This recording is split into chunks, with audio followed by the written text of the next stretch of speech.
In the suffocating silence of the night, where shadows dance to the rhythm of the wind and thoughts become audible, a primal fear echoes through the depths of the human soul, the fear of being forever alone. We imagine loneliness as an endless abyss, a place where hope dissolves into darkness. This video is not just a reflection, it's an invitation to dive into the deep waters of our own isolation. What does it truly mean to be alone? Is it an inevitable fate or an unconscious choice? By exploring this fear, we reveal not just our vulnerability, but also our inherent need for connection. This is an invitation for you, who might right now be feeling the weight of the world on your shoulders, to look within and face the echo of your own voice in the darkness. The fear of loneliness. As we delve into the concept of loneliness, we discover that it is much more than the absence of company. It is a state of mind, an overwhelming presence that can consume even the most resilient among us. The fear of loneliness is deeply rooted in our psychological makeup, shaped by centuries of social evolution where being alone was synonymous with vulnerability. Today, despite being more connected than ever, this fear has not subsided. It has transformed, feeding on the images of shared happiness that flood our social networks, leaving many of us feeling inadequate, disconnected. The pressure to be constantly surrounded by friends and family, to find that other half that completes us, can be overwhelming. But what really happens when we are alone? Many of us face an internal struggle, a constant dialogue between the search for personal meaning and the desire to be part of something greater.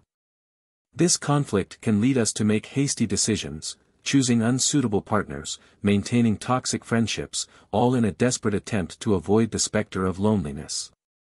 Adam and the emptiness of paradise.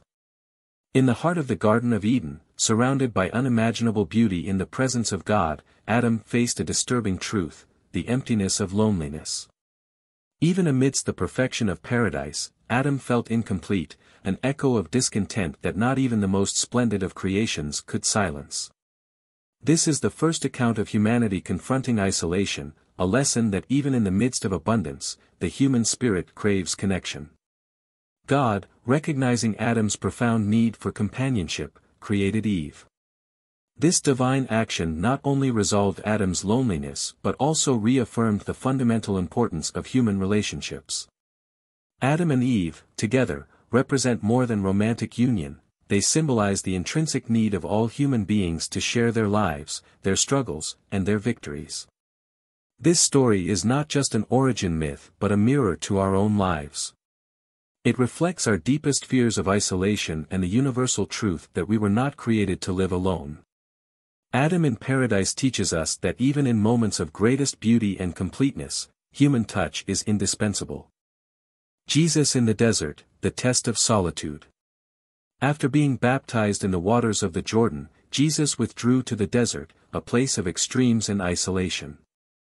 For 40 days and 40 nights, he was alone, without the company of others, without the comfort of a home or the security of a familiar refuge.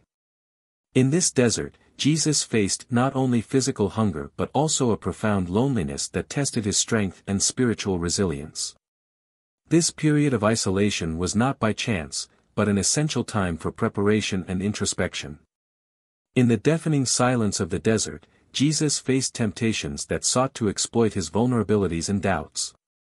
Each temptation was a lesson in endurance and trust in divine providence, even when all evidence seemed to the contrary.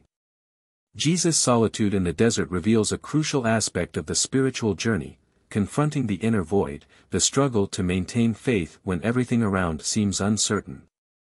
This account teaches us that moments of greatest isolation can be times of significant spiritual growth and self-discovery. The fear of loneliness and rash decisions. The fear of loneliness is not just a passive state, it actively influences our decisions, often pushing us toward choices that may not be in our best interest. This fear can lead to rash decisions, especially in personal relationships, where the desire to escape solitude becomes so overwhelming that it clouds our judgment.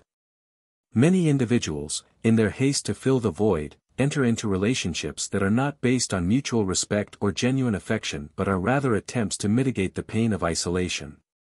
Such relationships can become toxic, as they are built not on the foundation of love but on the fear of being alone.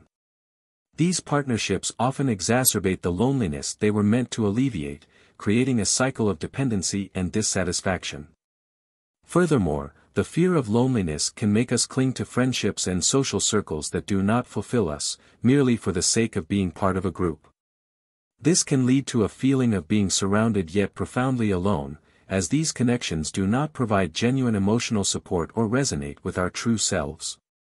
Addressing this fear requires not just recognizing the patterns it creates but also building the courage to face loneliness head-on.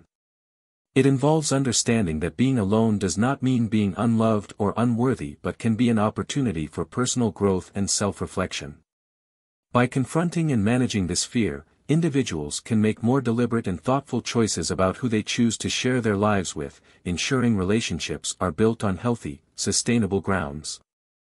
Jesus and the Garden of Gethsemane, the loneliness before the cross. On the eve of his greatest ordeal, Jesus sought solitude in the Garden of Gethsemane, a quiet place removed from the bustling city. Here, under the cool night air, Jesus experienced profound loneliness and distress as he anticipated the immense suffering that awaited him. Surrounded by his closest disciples, yet utterly alone in his foreknowledge of the impending events, Jesus faced the harsh reality of human frailty and divine mission.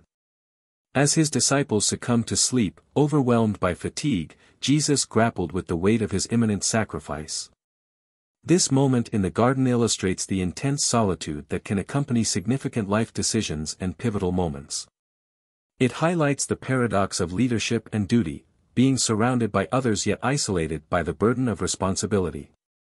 Jesus' prayer, "Father, if it is possible, let this cup pass from me, nevertheless, not as I will, but as you will," reflects the human desire to avoid suffering in the profound sense of duty that often compels one to embrace it. This narrative demonstrates that even in moments of deep isolation, there is a connection to a higher purpose, providing the strength to endure hardship. Gethsemane teaches us about the resilience required to face our darkest hours and the solace that can be found in surrendering to a purpose greater than oneself. It shows that, sometimes, it is in our moments of deepest solitude that we are most connected to the divine. Loneliness as a pathway to growth. Loneliness, often viewed as a condition to be avoided, can actually serve as a catalyst for profound personal and spiritual growth. In moments of isolation, we are confronted with our true selves, stripped of the daily distractions and external influences that often shape our self-perception. This process of introspection can be painful, but it is essential for maturation. In solitude, we have the opportunity to reflect on our lives, reassess our choices, and decide the kind of person we want to become. Without the constant pressure to conform to others' expectations, we can discover our true desires and aspirations. Biblical figures like Moses, who spent 40 days alone on Mount Sinai before receiving the 10 Commandments, illustrate how periods of isolation can prepare us for missions of great importance. These moments of solitude are not just breaks in our everyday lives, they are opportunities for fundamental transformation. Therefore, instead of fearing loneliness, we can embrace it as a means of empowerment. It is in the silence of being alone that we often hear the answers we seek, guiding us toward a path of greater clarity and purpose. Moses, isolation in the desert. Moses, one of the greatest leaders in biblical history, also experienced a significant period of isolation before emerging as the liberator of his people. After fleeing Egypt, Moses spent 40 years in the desert of Midian, a time during which he lived as a foreigner in a strange land, far from the princely life he had left behind. This isolation was not merely a geographical incident but a crucial period of growth and preparation. In the desert, Moses faced the reality of his own insignificance against the vastness of nature.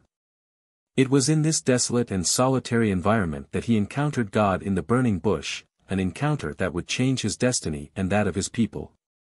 Moses' solitude in the desert can be seen as a metaphor for the times when we feel lost, directionless, but it is precisely these moments that prepare us for life's great callings.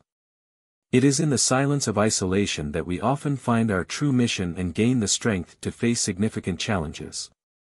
This biblical example reinforces the idea that loneliness, though difficult, is often a space of revelation and transformation, where we are forced to confront who we are and what we truly value. Conclusion: facing the fear. Facing the fear of loneliness is a challenge that we all must confront at some point.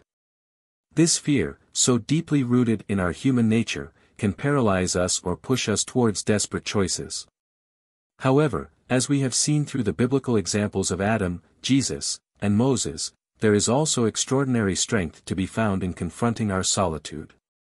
Fear does not have to be an insurmountable obstacle.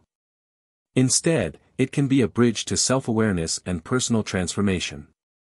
By facing our loneliness, we not only learn more about ourselves but also gain the opportunity to grow in resilience and compassion. This journey may lead us to discover an inner strength we never knew we had. And by doing so, we may start to see loneliness not as a punishment, but as an integral part of the human condition, an aspect of our existence that, when embraced, allows us to flourish in ways we never imagined possible. Therefore, I encourage each of you not to shrink back from the fear of loneliness. Face it, understand it, and ultimately, transform it into an ally. After all, it is through our most difficult challenges that we often find the most rewarding paths. Don't forget to subscribe to the channel, like this video, and share it with those who might also benefit from this message. Your interaction is crucial as we continue to explore these deep themes together.